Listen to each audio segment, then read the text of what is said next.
some aggrieved party relying on subsection 10 of that section of 87 of the Electoral Act. They are approaching court. They get a judgment, whether one way, either rightly or wrongly. You understand? And they are mandating INEC to go and publish their name against the intent and the interest of the national organ of the party. We are going to be having issues. And this is because the political space looks very, very attractive. People felt like, oh, this is where I could be a merchant. Of course. And as such, you will discover that these political actors, they are not really or keenly interested in service. I think it is so.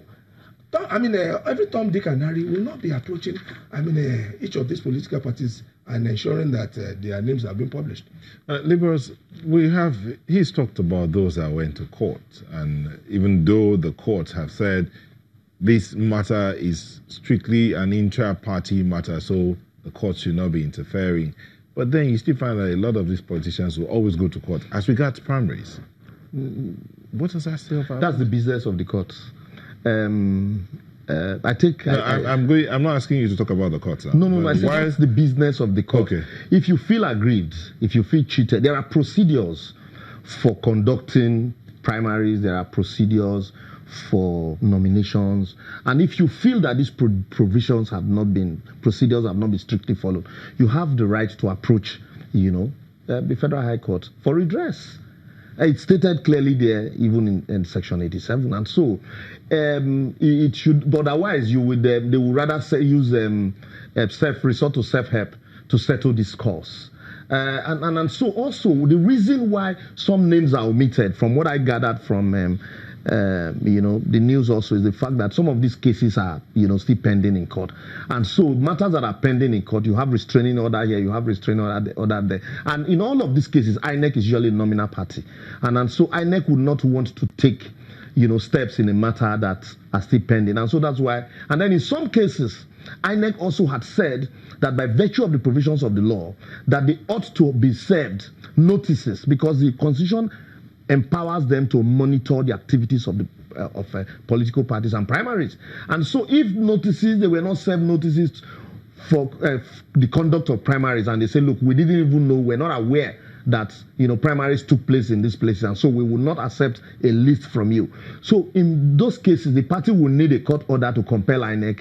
So you can't just fold your hand and say INEC must recognize your list, or INEC must recognize those steps taken. You will still need to approach the court, let the court determine whether the steps you have taken is in compliance with the provisions of the law, or INEC is right in that regard. So that's why you have all of these myriads of cases. But quickly, I must say this, that all of this boils down to the attitude of our politicians, and then those of us who are followers, and the kind of politics that we play, where you have winner takes it all.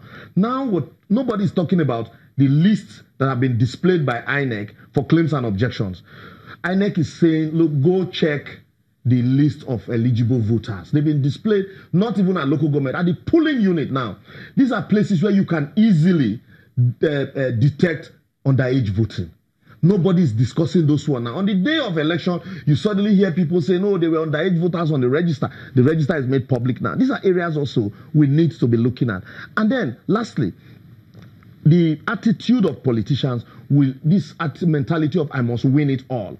And so when you have that mentality, like my colleague has said, you're going to have all of this. If I don't get it, then nobody will get it. Like what is playing out in Imo State and all over the place. And then you also have the attitude of the the party chairman who feels it must be according to how we want it. And then you turn around to say, party supremacy.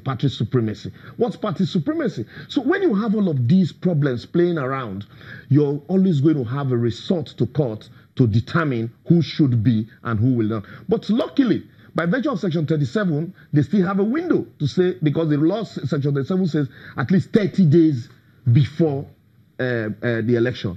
And so INEC now had published names, and some are still waiting. They still have rooms. If you are not able to resolve all of this crisis before that time, some of them might just, okay, let me come back be to parties without candidates.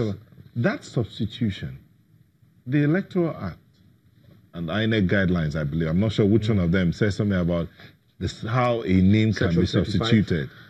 where that it has to be by the withdrawal of the candidate. So that the party cannot write a letter now and say we are withdrawing Liberals to put in Kayode. We cannot do that kind of. So Liberals has to say I am withdrawing from this race. So do you see that happening here? Yes, of course it's going to happen. No, but can that happen? It will, of course, if they are within the same political party. For example, let's say the name of Laos is the one that is being published, and we belong to APC, for example, and having discussed with the leadership of the party, all it just needs to do is to write a letter of withdrawal, do an affidavit, then my name will go in.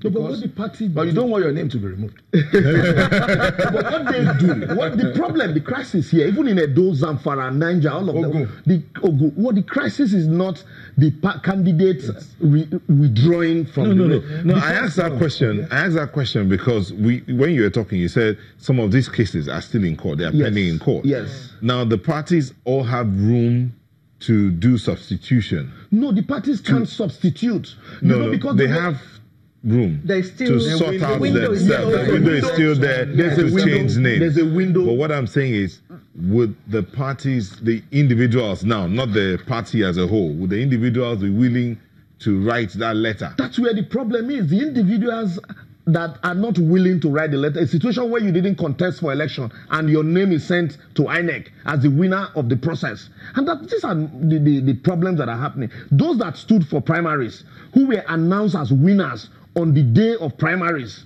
and then their names get to Abuja, they are substituted and replaced with maybe some, like the case of Niger. They said the man that came forth in the process was the name that was sent to Abuja. In Edo, all the 8 House of Assembly members that emerged winners that were announced at the end of the day, the names got to Abuja, their names were substituted after they were used to collect INEC funds. So in all of this, the man whose mandate, who was given a stolen mandate by the party, you think he will sit down and write a letter and say, I resign? Okay, no, hold on. Just hold your thoughts. We'll take a quick break. We'll come back to continue from there. Please.